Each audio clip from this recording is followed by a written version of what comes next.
My name is Lorelei, Verlee, and this is Creative Women of the World. We are a boutique in downtown Fort Wayne, but we are also a nonprofit because we work with women around the world, including the U.S., who want to rise out of extreme poverty, who have been victims of human trafficking, or who have survived a disaster. So we train them in business and help them develop their creativity so that they can find their own solutions. I actually got invited to Haiti to go and help start an artisan business. And it was really a neat opportunity because while I was there, I lived with the women, I got to know them and so forth. And I found that people basically have the same kinds of needs all around the world. So I encouraged them to find the resources that were available there. So they had clothing that was able to be recycled and to new products. They also did beautiful embroidery, and they wanted to make greeting cards, so we helped them design a really top-end greeting card that was hand embroidered that can go into a 5x7 frame, and actually it's a beautiful product that they make now, and they're becoming known for that. Their organization is called HAPPY, which stands for Haitian Artisans for Peace International.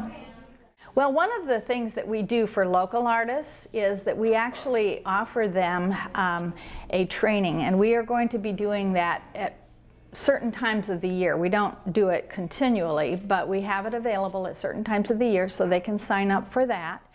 And if they have a product that they are working on and they want to have an evaluation of it, we can schedule an appointment to look at it and help them develop that product to be maybe even more marketable.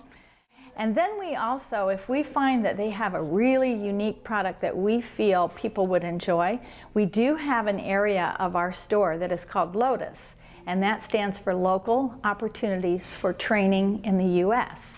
So that is for our American artists, and we actually feature them in the upstairs part of our store, and they can try their products there for a certain period of time, just see how it goes, and then we can offer them feedback. We take volunteers anytime, really. Anything from handing out coupons, where our volunteers get a free chocolate, and then anyone who brings in the coupon gets a free chocolate, which is always kind of fun. I have volunteers come in to help me tie tags onto our products. We had a high school student that came in and just helped with displays. And that was fun for her. She really enjoyed learning about how to set up a display in the store.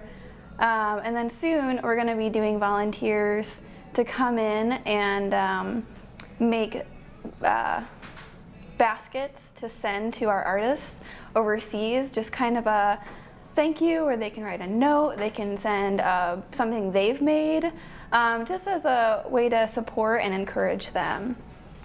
And then coming up, we also have we're going to start doing upstairs in our Lotus boutique, featuring those artists and letting them come in and talk and share their products with other people.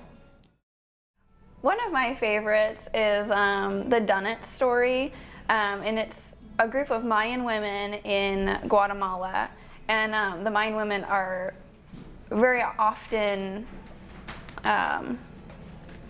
poorly treated, and so there's a woman there, she works with them in creating beaded jewelry, and they're just gorgeous pieces. This is a sample of one of their earrings, and this is my favorite style. And she tries to keep them modern and beautiful, and I think they do an awesome job. It's definitely one of my favorites, even though I don't own any yet. I will soon, but yeah. The reality is that we are not exclusively even just women.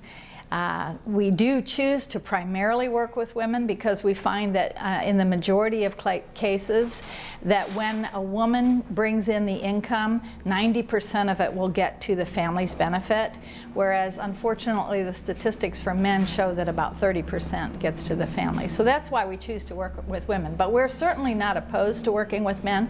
And for instance, in India, there was a man who was completely dedicated to having all 5 of of his children, who are all girls, get an education. So we definitely work with him as well. But each of us in this shop happen to be Christians, and we operate from that love for God. But we also look at every single person that we meet as a child of God. We see the soul within them. We don't look at what's on the outside. We don't even notice in any derogatory way the size of a person or the color of a person.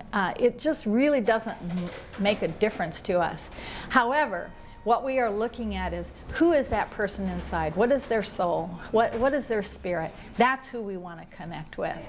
And we find that when we do make that connection, that there is truly a beautiful thing that happens, that they are released to be who they were intended to be from the very beginning.